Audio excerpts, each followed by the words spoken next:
এই দিল মোহাম্মদ, এই নরপশু, এই জানোয়ার আর শিশু মায়া দর্শন করার পরে আমাদেরই জেলার টেকনাফের জাহাজপুরা এলাকার একটি 12 বছরের মেয়ে ধর্ষিত হয়। তার মেডিকেল রিপোর্টে সে যে ধর্ষিত হয়েছে এটির প্রমাণ আছে এবং ধর্ষকও চিহ্নিত। খুবই দুঃখের বিষয়, প্রশাসন এখনো নিশ্চুপ। তারা আমাদেরকে আশানুরূপ কোনো জবাবদিহিতা তারা আমাদেরকে করতে পারেনি। ধর্ষিতার বাবা মেয়ের শাস্তির জন্য অনেক জায়গায় গিয়েছে, উনি সবার কাছে সাহায্যের আবেদন করেছে, কিন্তু কেউ উনাকে সাহায্য করেনি।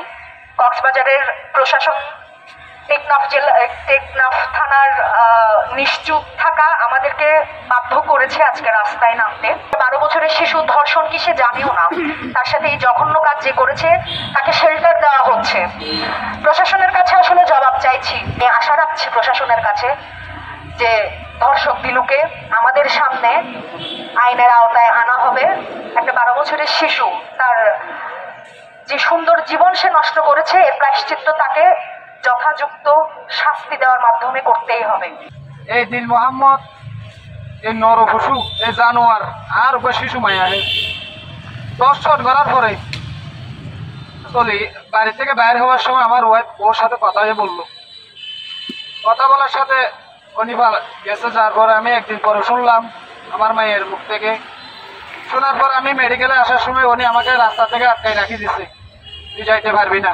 যার আমার একটা ছোট মেয়ে জীবন নষ্ট করে ফেললো, ওই নরপশুর পুষ্টির মতো শাস্তি আমি আইনের কাছে, সরকারের কাছে, আপনার ছাত্র ছাত্রীর কাছে আমি চাই।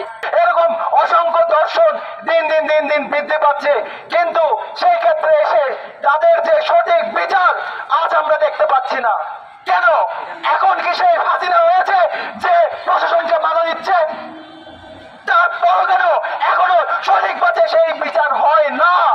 একজন ধর্ষকের আসলে কোনো দল মল এবং ধর্ম হতে পারে না। দর্শক সে শুধুই মাত্র একজন দর্শক। আমি চাই অতি দ্রুত তাদের যেন জনসম্মুখে মৃত্যুদণ্ড ঘোষণা করা হোক।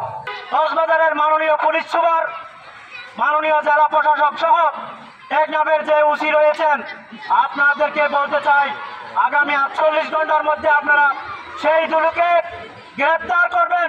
ইতিমধ্যে ধর্ষিতার বাবা থানায় অভিযোগ দিয়েছেন, বিভিন্ন সংগঠনকে অভিযোগ দিয়েছেন, পত্রপত্রিকায় অনেক রিপোর্টও হয়েছেন।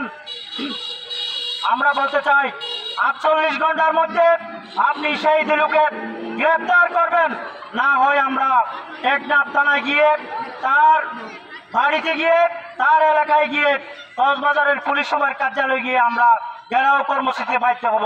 প্রশাসনের কাছে জবাব চাই, সে এখনো কেন আইনের আওতায় আসতেছে না? কারা শেল্টার দিচ্ছে সেটাও তদন্ত করে তাকে আইনের আওতায় এনে সর্বোচ্চ শাস্তি দিয়ে ফাঁসির রায় চাই আমরা।